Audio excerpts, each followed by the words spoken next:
8절부터 10절까지는 이 바울이 6절에 처음 이제 말을 꺼냈던 아브라함에 대한 그러한 보충 설명입니다. 복음의 시작을 바울은 아브라함에서부터 복음의 시작이다라고 보고 있는 것이죠. 아브라함에게 복음을 전하실 때 그 복음이 나중에는 이방인에게도 전파되어 아브라함으로 말미암아 이방인들도 복을 받을 것이다 라는 것이 오늘 이 바울이 갈라디아 교인들에게 하려고 하는 그러한 이야기이죠. 우리가 갈라디아서를 보면서 명심해야 할 것은 딱 한 가지입니다. 그것이 무엇이냐면 율법을 지킴으로써 하나님 앞에 의롭다 하심을 얻을 수 없다라는 거예요. 오로지 의롭다 하심은 예수 그리스도의 십자가의 사건인 복음, 이것을 믿는 것으로만 의롭다함을 얻을 수 있다. 이제 이것에 대한 분명한 것은 우리의 마음속에 흔들림이 없어야 하는 것이죠. 바울이 갈라디아의 성도들, 거짓된 복음, 예수님의 십자가의 사건을 잘 믿어서 하나님께서 그 믿음을 보시고 그래 너가 의롭구나 칭의를 내려주신 이신칭의, 또 그 예수 그리스도가 하나님 앞에 십자가를 지심으로 얻은 그 의를 나 때문에 나를 구원하시려고 우리 예수님이 이 땅에 인간의 모습으로 오셔서 십자가를 지셨구나 라는 그 십자가의 사건이 나 때문인 것을 믿는 그 믿음으로 얻어지는 구원, 이신득의, 이제 한문으로 옮겨서 좀 어려운데요, 우리말로 풀면 믿음으로 얻어지는 의, 이런 뜻입니다. 어려운 뜻은 아니에요. 그 의를 얻음은 네가 무엇인가 애쓰고 수고하고 특별히 하나님의 율법인 계명들을 잘 지켜서 얻을 수 있는 것이 아니다. 이제 이것은 우리가 분명히 이해를 했어요. 그런데 문제는 아직 갈라디아 교인들은 이해하지 못했어요. 그래서 바울은요, 오늘 아브라함의 이야기를 한 번 더 하고 있습니다. 6절과 7절에서 아브라함의 믿음이 행위로 얻은 것이냐, 하나님의 말씀을 믿은 것으로 얻은 것이냐 라고 질문하고, 아브라함의 믿음과 즉 아브라함을 내 백성으로 선택하신 그 선택이 아브라함이 만약 하나님의 말씀을 믿은 것으로 얻었다면 아브라함의 후예라고 말하는 유대인 너희는 행위로서 그 의로움을 얻는다고 말하면 안 되는 것이다. 너희들의 첫 출발이 믿음으로 의를 얻었는데 너희는 어째서 행위로 믿음을 얻을 수 있다고 말을 하느냐. 논리적으로 그것은 맞지 않는다. 출발이 다르다. 이렇게 말하고 있는 것이죠. 저희들이 이제 여기까지 본 겁니다. 그러면 오늘은요, 조금 다른 말을 하고 있어요. 바울이 무슨 말을 하냐면, 오늘 갈라디아 교인들에게 아브라함도 복음을 들었다 이렇게 말해요. 아브라함도 복음을 들었다. 즉 무엇이냐면 예수 그리스도에 대한 이야기를 듣고 그 예수 그리스도에 대한 사건을 아브라함은 바라보고 믿었다. 이렇게 얘기하고 있는 겁니다. 그 얘기를 어떻게 쓰고 있냐면 8절 말씀을 한번 보세요. 또 하나님이 이방을 믿음으로 말미암아 의로 정하실 것을 성경이 미리 알고 먼저 누구에게 복음을 전했냐면 아브라함에게 복음을 전하되 라고 되어 있습니다. 아브라함이 하나님의 부르심을 받은 것은 복음이다 라고 지금 말씀을 하고 있어요. 복음은 뭔가요? 복된 소식이에요. 굿뉴스. 그럼 이 복음이 뭐냐? 예수 그리스도가 우리를 대신해서 우리의 죄값을 지시려고 이 땅에 인간의 몸으로 오셔서 십자가를 지시는 것, 이것이 복음이에요. 그런데 아브라함에게 이것을 전했다. 먼저 하나님께서 지금 이렇게 말하고 있는 것이죠. 최초의 창세기 3장에서는 원시복음이라는 것이 등장합니다. 이 원시복음은 뭐냐면요, 인간을 구원하시겠다는 제일 첫 번째 언약이에요. 이것을 원시복음이라고 부릅니다. 원시복음이 언제 하나님께서 처음 말씀하시냐면, 아담과 하와가 뱀의 꼬임에 빠져서 선악과를 따먹고 동산에서 하나님의 낯을 피하여 이리저리 옮겨 다닐 때, 그리고 그때 하나님이 에덴에 오셔서 아담아 아담아 부르실 때, 아담이 하나님 내가 벗었으므로 부끄러워 숨었습니다 라고 말하실 때, 하나님께서 내가 벗은 것이 부끄러운 것이라는 것을 누가 알려주더냐. 혹 동산 중앙에 있는 나무의 실과를 내가 먹었느냐. 예, 당신이 나에게 주셔서 내 옆에 돕는 배필로 세운 이 여인이 나에게 주어 내가 먹었나이다. 여인아, 왜 동산 중앙에 있는 실과를 먹었느냐. 예, 뱀이 나에게 먹으라고 꼬여 내가 먹었습니다. 그리고 남편에게도 주었습니다. 그리고 나서 하신 말씀이 원시복음이에요. 우리가 다 아는 말씀입니다. 이런 거죠. 내가 너로, 이건 누구에게 하시는 심판인가요? 내가 너로는 아담이나 하와가 아닙니다. 뱀에게 하시는 심판의 말씀이에요. 내가 너로 여자와 원수가 되게 하고 너의 후손도 여자의 후손과 원수가 되게 하리니, 여자의 후손은 내 머리를 상하게 할 것이요 너는 그의 발꿈치를 상하게 할 것이니라. 이것이 원시복음이에요. 여자의 후손과 너의 후손, 즉 뱀의 후손이 서로 싸웁니다. 그런데 여자의 후손이 뱀의 머리를 상하게 해서 죽일 것이고 너는 그의 발꿈치를 상하게 할 것이다 라는 것이죠. 즉 무엇이냐면, 싸움이 있을 것인데 너는 패배할 것이고 여자의 후손이 너의 머리를 밟을 것이다. 그리하여 너를 죽일 것이다 라는 말이에요. 그 싸움에서 구원케 할 것이다. 근데 우리가 좀 오해하시면 안 되는 게요, 여자의 후손은 하와의 아들이나 딸들을 의미하는 것이 아닙니다. 여기서 여자의 후손은 우리가 아시는 것처럼 예수 그리스도를 의미하고 있죠. 그러면 뱀의 후손은 누굴까요? 뱀의 후손, 예수 믿지 않는 사람이 아니에요. 불신자, 즉 우리말로 하면 자연인들이 아니고, 태어나서 그대로 복음을 받아들이지 않고 그냥 그대로 살아가는 사람을 자연인이라고 그럽니다.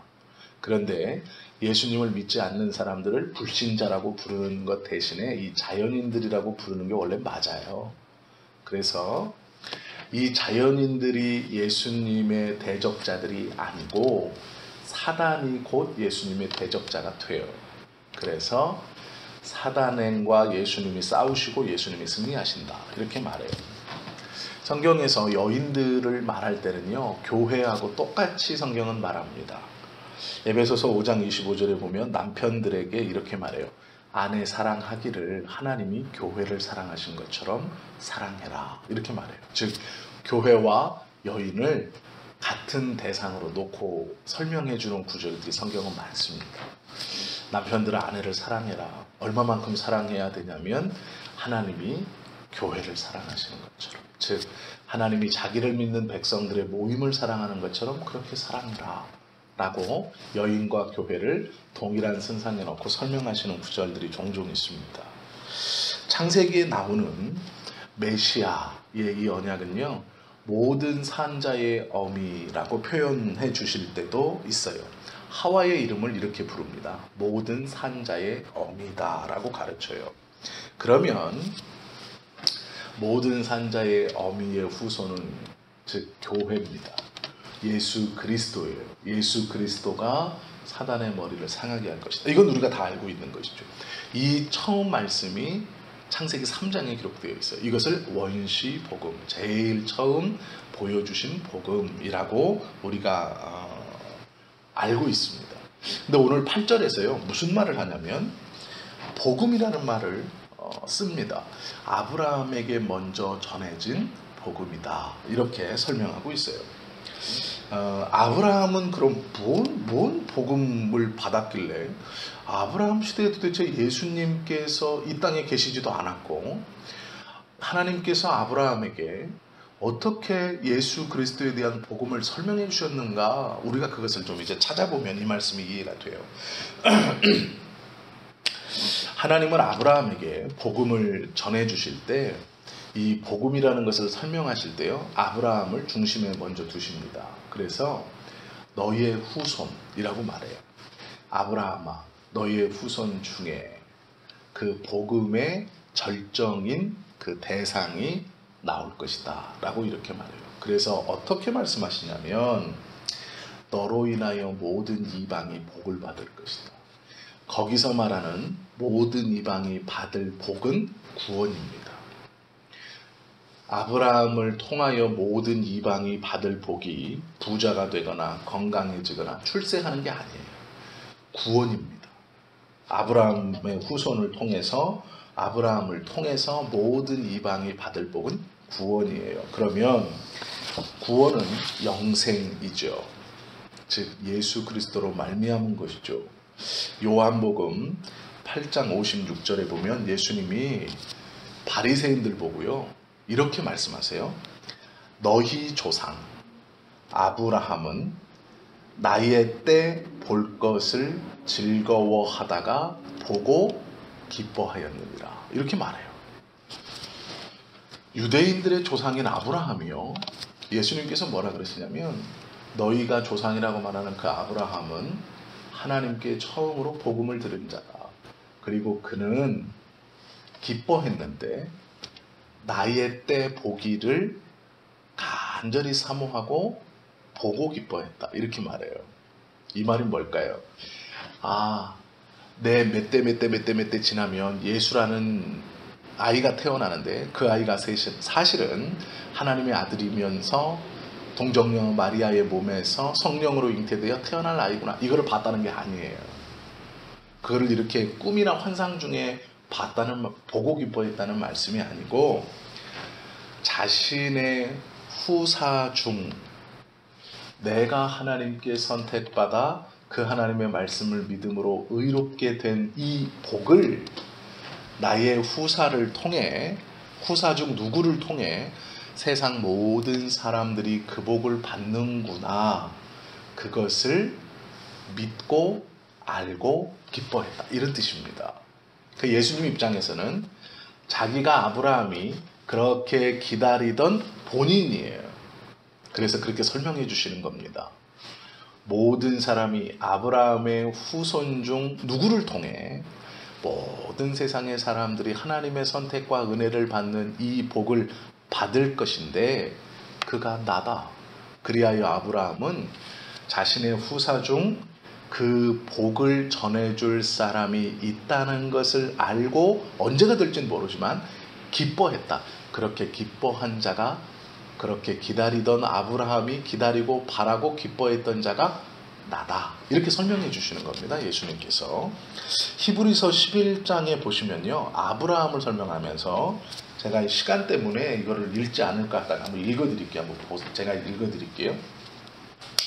아브라함은 시험을 받을 때에 믿음으로 이삭을 드렸으니 그는 약속들을 받은 자로되 그 외아들을 드렸느니라 라고 말씀하고 있어요. 이삭을 드렸는데 그가 어떻게 드렸냐면 약속의 말씀을 믿고 드렸대요. 약속의 말씀은 뭐예요? 너의 후손으로 말미암아 온 땅 모든 사람이 복을 받아서 너는 열국의 아비가 된다는 거예요. 믿음의 시작이 되고 아비가 된다는 거예요.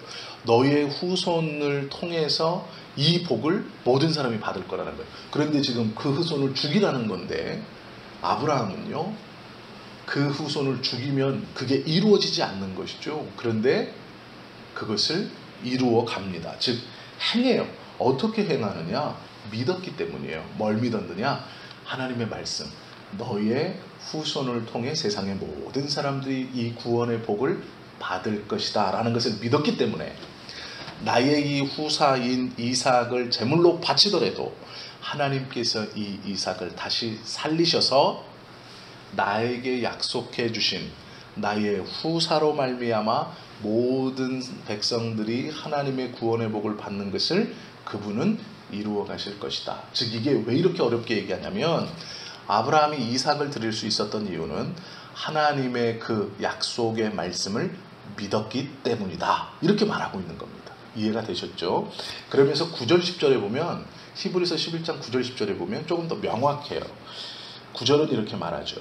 믿음으로 그가 이방의 땅에 있는 것 같이 약속의 땅에 거류하여 동일한 약속을 유업으로 함께 받은 이삭 및 야곱과 더불어 장막에 거하였으니 10절 이는 그가 하나님이 계획하시고 지으실 터가 있는 성을 바랐습니다. 11절 믿음으로 사라 자신도 나이가 많아 단산하였으나 잉태할 수 있는 힘을 얻었으니 이는 약속하신 이를 미쁘신 줄 알았습니다. 12절 이러므로 죽은 자와 같은 한 사람으로 말미암아 하늘의 허다한 별과 또 해변의 무수한 모래와 같이 많은 후손이 생육하였느니라 말씀하고 있습니다.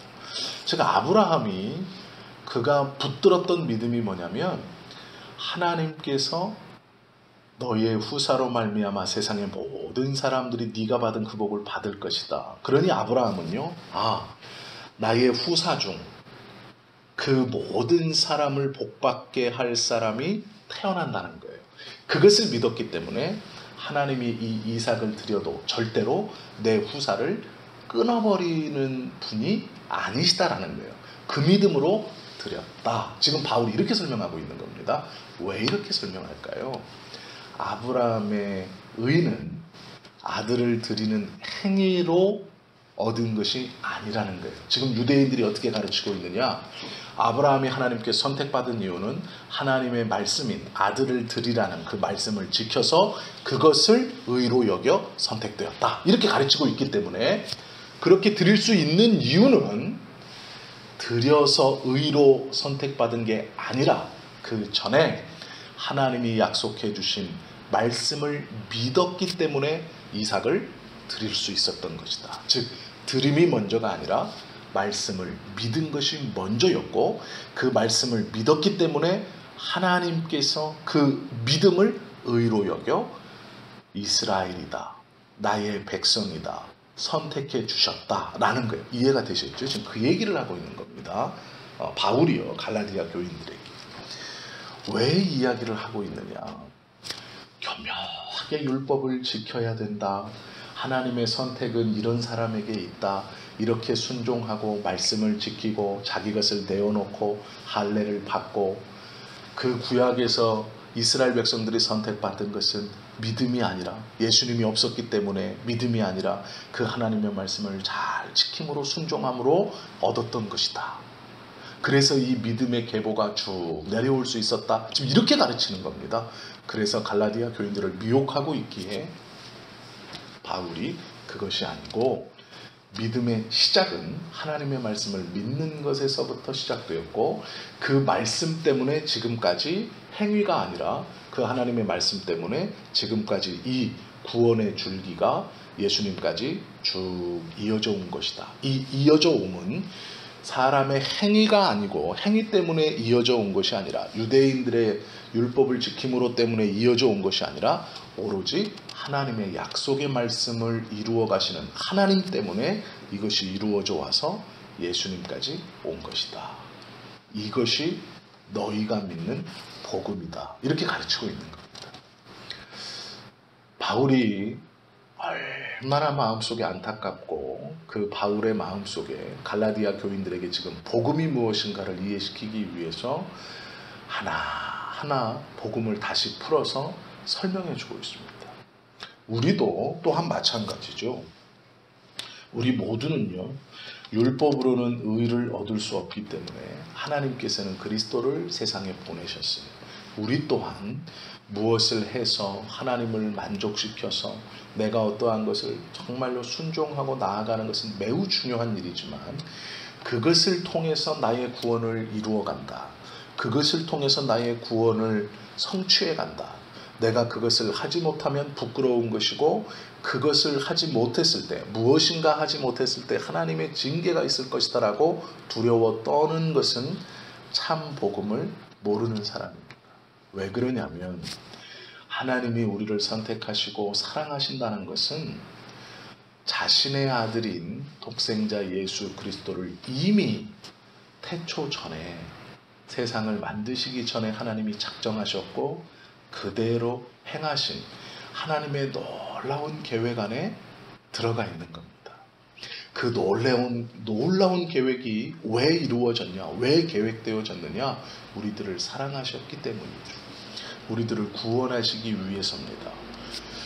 우리가 지금 이 시간 잠깐 나의 순종이나 나의 어떠한 행위로 이 놀라운 구원을 이루어갈 수 있다, 도움이 될 수 있다, 뺄 수 있다, 그것은 교만입니다. 하나님께서 우리에게 베풀어 주신 구원의 은혜는 하나님의 놀라운 계획과 구속사 안에 하나님께서 이미 작정하시고 하나님의 뜻대로 이루어 가시는 거예요. 그래서 우리가 그 구원에 참여하게 되면 오로지 감사고 오로지 기쁨이고 오로지 즐거움이고 오로지 하나님을 찬양할 수 있는 모든 것의 근간이 되는 겁니다. 이 복음이 무엇인가를 갈라디아 교인들이 지금 헷갈리고 있습니다. 만약에 우리도 헷갈린다면 문제가 큰 것이죠. 오늘 이 복음을 잘 이해하고 또 감사하는 그러한 하루의 삶을 사실 수 있기를, 그리고 우리의 육신의 생명이 끝날 때까지 이 하나님의 복음의 계획을 온전히 이해하고 그 복음 안에 우리가 들어갔다는 것이 나를 선택해 주시기 위해 이 복음의 일을 지금까지 이어져 오게 하신 그 하나님의 은혜에 감사하면서 기쁨으로 살아가실 수 있기를 예수님의 이름으로 축원합니다. 기도하시겠습니다.